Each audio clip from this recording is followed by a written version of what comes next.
Hey guys, thank you for stopping by. Don't forget to subscribe, like, and share. Olabode Sowunmi is my guest this morning, like I mentioned earlier. He's a consultant, House Committee on Power and Senate Committee on Gas. Let's get started. Welcome, buddy, and thanks for joining us. Thank you. Let's get started. NNPC Limited released a statement yesterday that the petrol market is now deregulated, that market forces are playing. And my question is, when did market forces begin? Well, in a way, and I'm using that, market forces have always been at play. So what has happened is that the prices that we have, or that the prices that we are giving as Nigerians, has been what is regulated, not the overall price. So for example, when a year and a half ago, when the president came in, at the current rate of the naira to the dollar, they removed subsidy. That was what they did. Now, the moment the naira fell to the dollar, the price changed. But what the government did not do at the time was communicate that. So, for example, flights from Nigeria to Amsterdam, to Europe, has largely been, for economy, has largely been like between $900 and $1,200 for the past 15 years, as far as I know.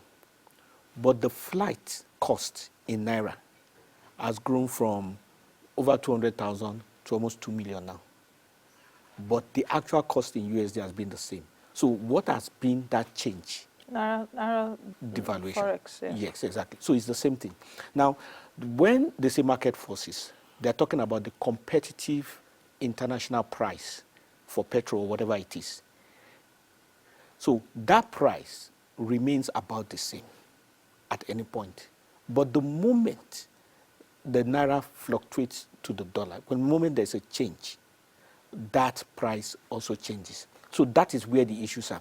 And really, when people are talking about, whether they're talking about sincerity on the part of government, they're talking about inefficiencies and all that, it's actually not putting in the details in there.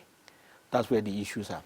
And for some reason, some of all those details have not been made public enough and made public in a way that the average person can understand. And that's why, you've also asked that. Because when they removed subsidy, they pegged the price. But when the price started fluctuating, subsidy kicked in. They can call it Shortfall. That's what they called it. Yeah, but those are terms. The fact is that the item, the product cost so and so much, and you are selling it for so and so much. Whatever you call it, there's a gap. And that gap, somebody has to take it. That gap is not going to disappear into thin air. Yes, why I asked that question in terms of asset, in the last 48 hours or 24 hours, the market forces has kicked in because the NNPC was the sole importer of PMS, that's one. They were making up for the shortfall. As far as we know, as at even 48 hours ago, before we started seeing the developments yesterday, is that the NNPC supplies fuel, that's petrol, to Nigerians. Yes. Do you understand what I'm saying? Yes, So why I'm asking that question as to market forces is to, yesterday when I went around Abuja, I saw that even some stations that were not selling now have started selling because they've updated their price to about 1,000 naira. So it gives them like a bit of latitude to be able to sell. Is that where the market forces is now coming that?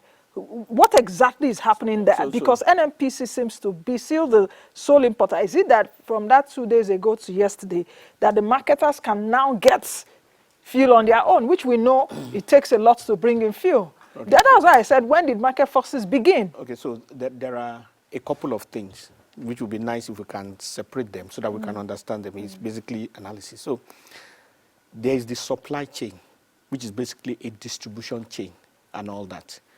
That supply chain, irrespective of whatever anybody says, is not dependent on cost of fuel.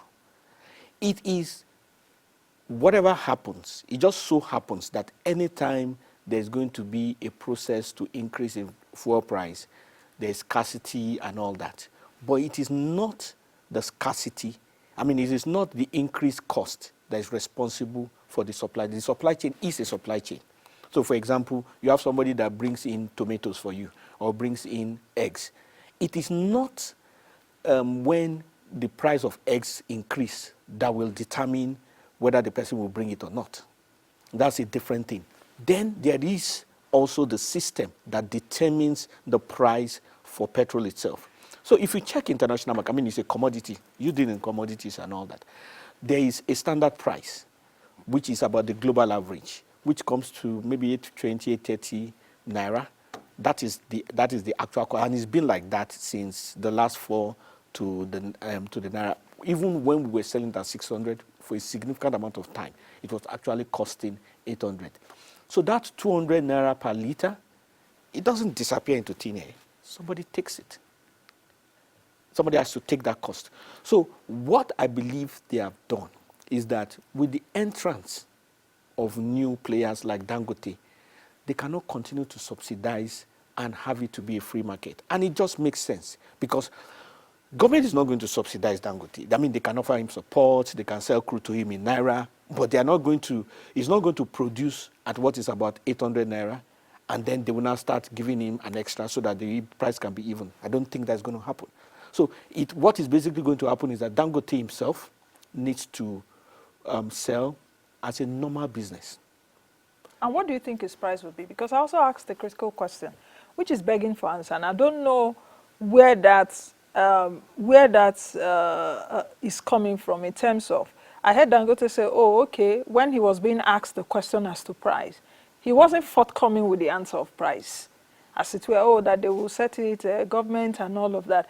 Yesterday in a Bloomberg report, I did mention it at the beginning. I read the report that said, oh, the FG has given Dangote a green light, as it were, to be able to set gasoline price. So the question now will be, how much will Dangote sell petrol? Because many Nigerians think that with him coming into the fray, that will get fuel cheaper. What I've always said is, I remember I was on a particular station, which also had network, and this is like almost 3 years ago now, and the lady, the anchor was interviewing me, was saying that when Dangote comes in, price will stabilize or will be lower. lower. It will become like it is in Dubai and all that. I said, Dangote is a business. I mean, the man has borrowed money, so there's debt equity. There's debt and there's equity investment. Its primary purpose is to shareholders. That the expectations that we had at that time was largely surrounded by some amount of, I won't call it ignorance, but some amount of awareness of how basic business operates. Dangote has a responsibility to Nigerians to the extent that the Nigerian people have invested in him, to the extent that he has also gotten support from the government. But the fundamentals of how a business operates, which is why it's different from an NGO, is that it must be sustainable. For a business to be sustainable, whatever product that they are coming out, it's going to be something that will cover the cost of machinery, I mean, across the long run, the cost of operations, pay staff salaries, and maybe, just maybe have some kind of profit that shareholders can smile at. That's how businesses operate. So it's not an NGO that gets grants. So whatever they have, which is crude, which they are going to process, which they are going to sell, has to be competitive. And because crude oil is a commodity, there are certain things that are universal. The price of crude is quite universal in the sense that there may be differences between WTI and other, but it is not that big a difference. So when you take an amount of crude, whichever one, like he was using WTI and all that, and you process it, so the crude is about the same cost. The processing is also about the same cost because it's the same machine. So it's like you're building a house. It doesn't matter whether you're building the house in the village or you're building it in Abuja. The difference in that is the land, cost of land. But when it comes to the cost of the house, the cost of cement is the same, the cost of sharp sand is the same, manual labor is virtually the same. To an extent, you will have variations because let's say you're buying sand and it's close to like a coastal. But you're assuming or if you're buying cement up in the north, you know that there will be slight differences. Yes, there will be slight. But what I'm saying is that assuming that the cost, the distance to where you're buying cement, Raw and the materials distance are. exactly the cost. So in Dangote's case, for example, So he's in Nigeria. Is in Nigeria. What he will give advantage with is some amount of the price of crude, Which is now sold to him in Naira. which is an advantage because we need to understand that. So there's no pressure on him to go For and get FX. yes for FX. So how does that translate now? Because That translates to an advantage to Dangote. not It in does terms of not- Naira and Kobo to the end consumer. Not necessarily. So We- that we- so it's now And that that's now what becomes some people are struggling to see. so. Like I said, it's a bit of a technical industry, so we owe it to ourselves to be informed. It's like the power sector. You know, Nigerians tend to assume that we think linearly a lot on things that are complicated, and we assume that there's a simple answer for what can be a very complicated. It's like saying, how do you raise a child? You can have two different child from the same parents under the same environment, and the way of raising them can be complicated, completely different. And there is no simple solutions to it. So because our problems are not generic, they are specific to us. It involves specific thinking by us, which we will ruminate, meditate under our own circumstances, that we will come up with our solutions. But what Nigerians tend to want is somebody must have the answer. So it's kind of scapegoatism. Now, and scapegoatism is on the two extremes. That one person or one group of people is at fault for all the problems, and one person or one group of people can solve all the problems. One person cannot solve all the problems, and one person cannot be the fault of all the problems. So it's a bit more complicated. So what do you think about the government coming out to say, even yesterday, that, because what the government also did was to say, we are not setting Dangote's price. Dangote is to set his price. Meanwhile, Dangote said 2 days ago, when they asked him the question of price, oh no, that is NNPC, because he hopes that NNPC will buy from. So, so how do you read that? And government has come out to say it's a deregulated market, actually. I hope I'm not putting you on the spot, but you understand what I'm saying. I understand, and let me now situate that question again properly. The government has also come out to say it's giving support. Of course, there's a $7.2 billion of our money invested in Dangote refinery. Yesterday also, was it yesterday? Bloomberg also reported, is it Bloomberg or where did I read it, that 17.8 million barrels of crude, fresh one, will be given to Dangote refinery away from the 30 million that he's been given before. So you see that in a way, and also the sale of crude in Naira. So you see that in a way that government has also supported Dangote refinery. Significantly, isn't it? Because aside from that, he also, for most of the equipment, in fact, for all the equipment, he didn't pay taxes. He didn't pay taxes, duties. And those duties could have run into maybe billions in USD. So there is support, there's no doubt. There's no doubt. Let's leave the drama out. Let's leave the drama out. There is support. We acknowledge there's drama. You know, first of all, it's also new to the industry. This is a conservative industry. So the back and forth, the ignorant people who are speaking for... Is it conservative? It's not conservative, it's opaque. It's opaque. It is also conservative. Okay. You know, because it is one... Okay, so for example, you can say the banking sector is conservative. Yeah, that's what I wanted to say. But central banking is conservative. Yes, it's because you are in the depth of it. That's why it may appear... If you ask the average person... They don't understand. Why do they even deduct an amount from their account? They don't know. Are they being cheated? They don't know. So it's because if once you're not in the industry, you're not in the industry. So this industry is not used to this much of spotlight into its operations.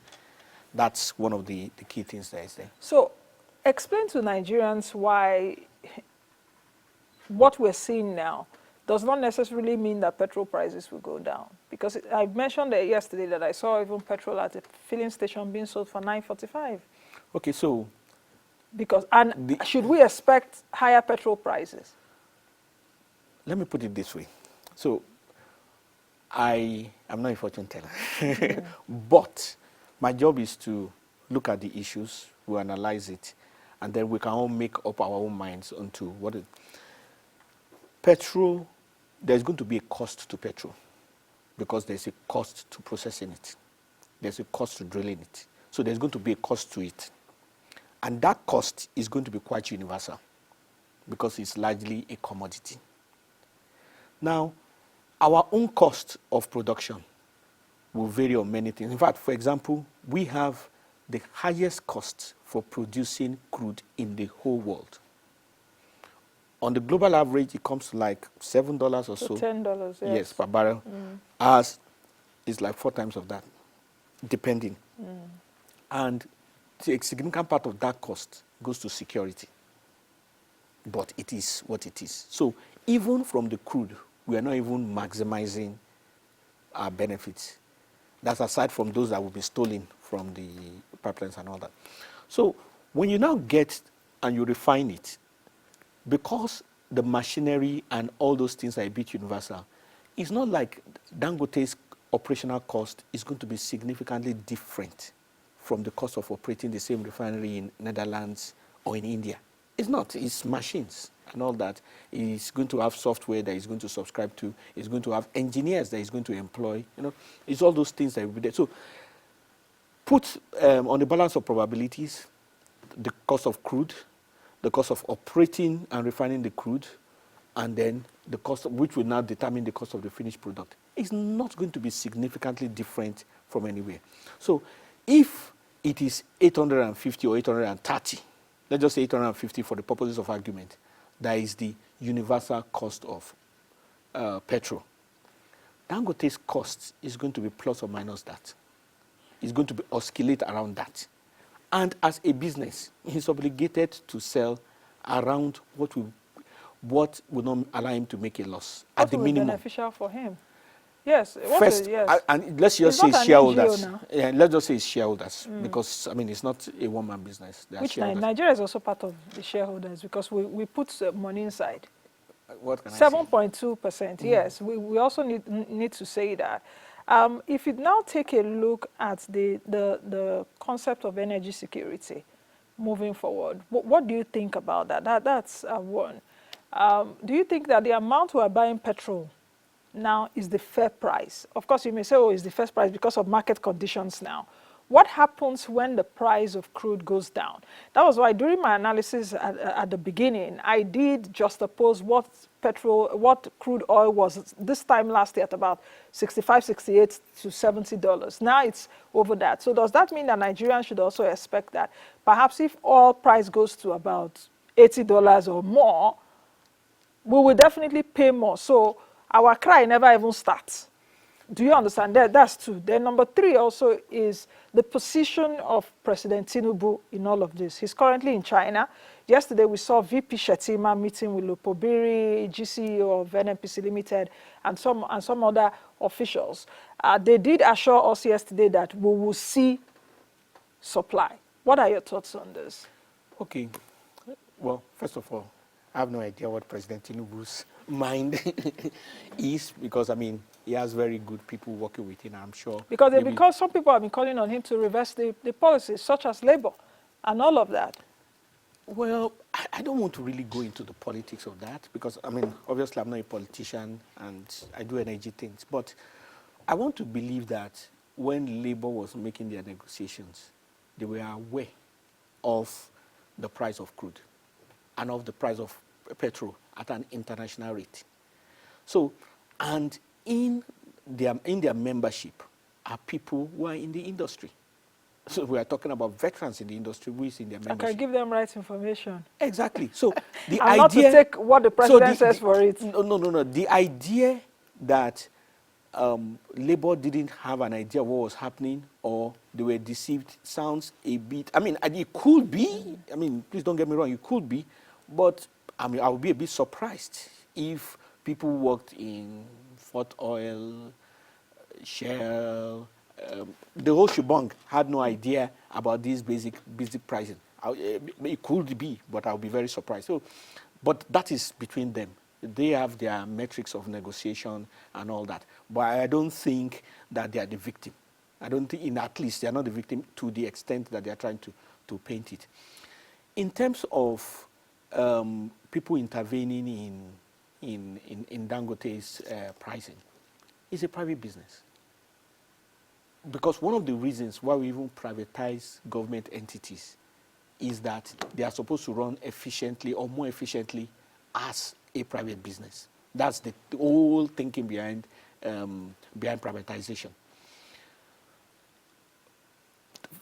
The fundamentals are just that. The question on energy security. Okay, the question on energy security, very interesting. You know, Mr. Otedola has said that those who import should go and sell their tank farms as scraps. So how did we even get to the extent of tank farms over the last 20 years? Because of the need to diversify. Because I don't know how many people were old enough during the Abacha era. We used to have very long queues. It was like impossible to move and all that. I mean, you need to plan for you to travel from Lagos to Ibadan back in the days. But when the government came in 99, all that was eliminated within 1 month. And that came the diversification of allowing private people to import. You understand? The elimination of monopoly, so to speak. As private people started to import, they began to develop greater capacity. One of the capacities they developed is relationship with international banks so that they can raise letters of credit, so that they can be able to buy crude and barges and all that. What they are basically saying if they do that is that the only source will be Dangote in terms of importation, which, depending on how much sentiment you have into it, can be neither here nor there. However, these are some questions to be asked. What happens if we get Mr. Dangote angry one day or something happens and he decides to close the door of his refinery, switch off his phone and go to Bahamas? And he's in an export-free zone. What happens? Because I'm not saying it will happen. Yeah, but these are critical questions that need to be answered. What happens in that case? We should not forget that by that time, those who had capacity to import, they will have lost their relationship with international banks. Okay. Their tank farms will now have become scrap. What we're not saying that, because the Federal Consumer Protection Law, that's the law of the land, says that once you have more than 40% market share, you're a monopoly. You're a monopoly. At the current situation, he has over 90% market share. It reminds me of Rockefeller in the U.S., the situation that set up Standard Oil there, Shell and that led to the U.S. antitrust laws. Antitrust laws, and led to the beginning of regulatory, the regulatory input income in industries. Okay, I wish we had more time. But of course, this is still a developing story, and we'll look at it. Like I mentioned, we'll examine the facts of the matter. It's not about being emotional. There's nothing being emotional about it, because this is business and it's markets. And markets, what they know is numbers. It's not whatever politics or drama that is happening there. We need to come out with the facts. But thank you very much for coming on today's edition of the program. And it's also our duty to also provide clarity of some sort for Nigerians to understand the industry. So thank you very much for coming. My pleasure. I've been speaking with Olabode Sowunmi, who is a consultant to the House Committee on Power and Senate Committee on Gas. That's the much you can take on today's edition of the program. Be the best you can be and be the change that you want to see. I am Nancy Nachi. Thank you for watching. In case this is your first time watching us, thank you. Don't forget to subscribe to the YouTube channel, drop your comments as well as like, and most of all, share our content.